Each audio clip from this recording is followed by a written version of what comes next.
До 10 ноября в Жамбылской области восстановят все дома, пострадавшие при взрывах на военных складах.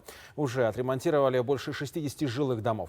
О ликвидации последствий ЧС в Байзакском районе президенту сегодня доложил аким Жамбылской области. Разговор состоялся по телефону. По словам Бердыбека Сапарбаева, семьям погибших оказана материальная помощь, а пострадавшим, у кого есть задолженность перед банками, помогли с погашением кредитов. На лечение в стационарах остаются 26 человек, рассказал Сапарбаев и о социально-экономическом развитии региона, о темпах вакцинации.